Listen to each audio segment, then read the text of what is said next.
Hello everyone, ఇవాళ అయితే మనం పన్నీర్ ఫ్రైడ్ బిర్యానీ అయితే ప్రిపేర్ చేసేద్దాం. యాజ్ ఇట్ ఈజ్ మనం రెస్టారెంట్లో తింటే ఎలా టేస్ట్ ఉంటుందో యాజ్ ఇట్ ఈజ్ అలానే ఉంటుంది. ఒకసారి ట్రై చేయండి, ఎలానో చెప్తా, నోట్ చేసేసుకోండి.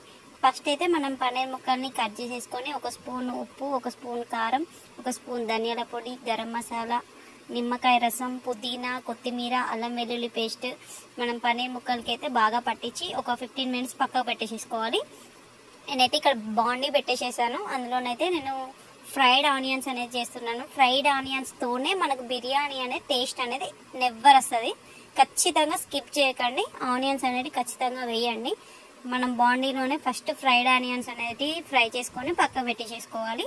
నేనైతే ఇంకొక పక్క వాటర్ అనేది మరిగిస్తున్నాను రైస్ కుక్ చేయడానికి. అందులోనైతే నేను హోల్ బిర్యానీ స్పైసెస్ వేసాను అండ్ పుదీనా, కొత్తిమీర, అల్లం వెల్లుల్లి పేస్ట్ అన్నీ వేసాను. అన్నీ వేసి సాల్ట్ వేసాను, మరిగిస్తున్నాను. అది మరిగాక మనం ఈ బాస్మతి రైస్ ఒక హాఫ్ అన్ అవర్ ముందు నానబెట్టుకున్న బాస్మతి రైస్ని వేసి కుక్ చేసుకోవాలి. మనకు 3/4 కుక్ అయిపోతే రైస్ అయిపోతుంది. ఆ లోపు మనం బాండి పెట్టేసుకున్నాం కదా, దాంట్లో పన్నీర్ ముక్కల్ని వేసి గోలిచ్చేసుకోవాలి. మనకైతే గోల్డెన్ బ్రౌన్ కలర్ వచ్చేసాక తీసేసుకోవాలి. అందులోనే కొన్ని పచ్చిమిర్చి, ఆనియన్స్, కొత్తిమీర, పుదీనా, అల్లం వెల్లుల్లి పేస్ట్, టమాటోస్ ఇవన్నీ వేసి మంచిగా ఫ్రై చేసుకోవాలి.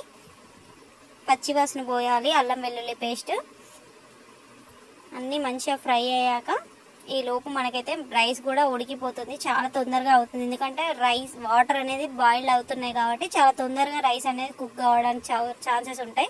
నాకైతే ఇక్కడ ఇది ప్రిపేర్ కాకముందుకే రైస్ అనేది కుక్ అయిపోయాయి. అందుకని నేను స్టీమ్ చేసి పక్కకు పెట్టేసేసుకున్నాను. స్టెయిన్ చేసి రైస్లో లెమన్ వేయడం వల్ల రైస్ అనేది కలర్ అనేది చేంజ్ కాకుండా వైట్ కలర్ అనేది ఉంటుంది.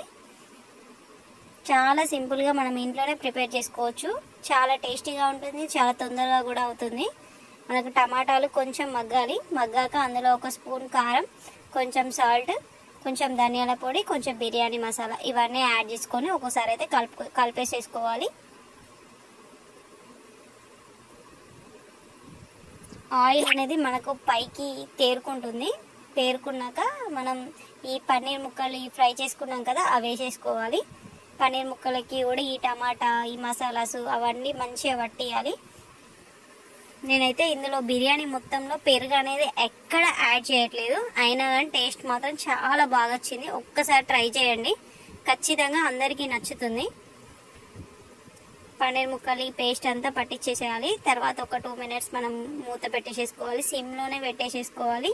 మనం రైస్ అనేది నేను ముందే కుక్ అయిపోయాది నాది. ఒకవేళ కుక్ కాకపోతే మనం డైరెక్ట్ లేయర్స్గా రైస్ అనేది దీంట్లో వేసేసుకోవచ్చు.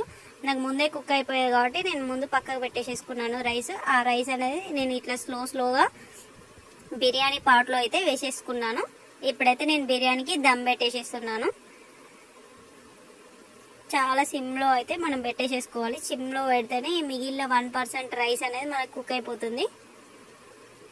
నేనైతే ఇందులో కుంకుమ పువ్వు కూడా యాడ్ చేయట్లేదు, బటర్ యాడ్ చేస్తున్నాను.